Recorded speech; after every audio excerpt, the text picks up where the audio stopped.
Bien, vamos entonces a la entrevista. Ya está con nosotros el doctor Rodrigo Cruz, médico infectólogo de la Universidad de Valparaíso, a quien saludo. Doctor, ¿qué tal? ¿Cómo está? Y luego vamos con la referencia o el marco de la conversación que tendremos en los próximos minutos. ¿Qué tal? Sí, bien, muchas gracias por la invitación. Siempre para mí es grato estar acá, tratando de informar a nuestra población de la quinta región. Eso, Mm. lo sabemos y lo agradecemos, doctora. Bueno, a ver, vamos. En las últimas semanas las autoridades sanitarias han encendido las alarmas debido a un preocupante aumento en los casos de neumonía por micoplasma en el país. Este tipo de neumonía es conocida por ser altamente contagiosa, ha duplicado su incidencia en comparación con el mismo periodo del año pasado. Y según el jefe de epidemiología del Ministerio de Salud, los casos han pasado de 833 en 2023 a 1.153 en 2024. Este incremento ha llevado a situaciones trágicas como el reciente fallecimiento de una menor en el hospital de San Fernando. Para profundizar en este tema, contamos con la presencia del doctor Rodrigo Cruz, a quien ya comienzo haciéndole la primera pregunta, doctor. ¿Por qué el micoplasma pneumoniae es considerado una causa de neumonía atípica y cómo se diferencia de otras más comunes? Ah, y cómo se transmite también. Sí, bueno, Mycoplasma pneumonia, al igual que otras bacterias como Legionella pneumonia y también Chlamydophora pneumonia, son nombres un poco extraños y a veces difíciles de pronunciar para la población general.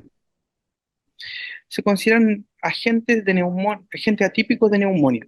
Son agentes que conocemos hace muchos años, conocemos bien su presentación clínica, el cuadro clínico, la forma de diagnosticarla, pero como ustedes lo dijeron bien, se consideran neumonias atípicas debido a que no son tan frecuentes como, por ejemplo, una neumonía por estreptococo neumonía o hemófilo influenza o moraxela o estreptococopiógenes que también pueden producir neumonía y se consideran agentes típicos. ¿Por qué estos otros agentes son atípicos? Porque no cumplen con ciertos criterios para poder diagnosticarlos rápidamente. Por ejemplo, no crecen en cultivos corrientes que usamos en los hospitales, en los laboratorios clínicos, no se tiñen en tinciones para poder observarlos porque son muy pequeñitos. De hecho, Mycoplasma pneumonia no tiene membrana plasmática y por lo tanto no responde a los antibióticos comunes que usamos para tratar neumonias como la neumonía por estreptococo neumonía, estreptococo galactiae o hemófilo influenza. Así que son un grupo de Ya. bacterias, entre ellas está Mycoplasma pneumonia, que se consideran atípicas y que conocemos desde hace mucho tiempo. A veces pueden ser un poco difícil de diagnosticar, pero requieren un tratamiento específico y en general andan bastante bien con este tratamiento específico que son antibióticos para poder eliminar la sintomatología y la diseminación de esta infección a otras personas. ¿Cómo se produce el contagio? Por gotitas. El contagio de estas bacterias, al igual que la mayoría de las infecciones respiratorias, es por gotitas al toser. Cuando una persona tose, Ujú. em, las gotitas caen en la vía respiratoria, en la mucosa oral también, y por lo tanto pueden transmitirse de esa forma. Es la principal forma. También por secreciones, por ejemplo, si yo tengo un niño o un familiar infectado en mi casa, al entrar en contacto con las Ok, secreciones y yo llevarme las manos a la cavidad oral o a la nariz, también puedo de esa forma infectarme, ¿ya? ok. Por eso que es tan Ya. importante también y el ministerio ha hecho énfasis en la higiene de manos también, en el cubrirse con el antebrazo o con el codo para estornudar y de esa forma o usar algún pañuelo, por ejemplo, para evitar la diseminación a través de gotitas y a través de secreciones también.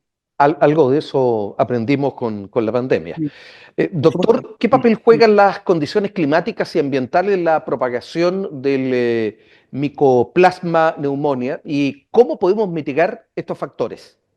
Sí, en general, bueno, hay muchas hipótesis, muchas teorías sobre el cambio climático y cómo está influyendo en la transmisión de distintos agentes.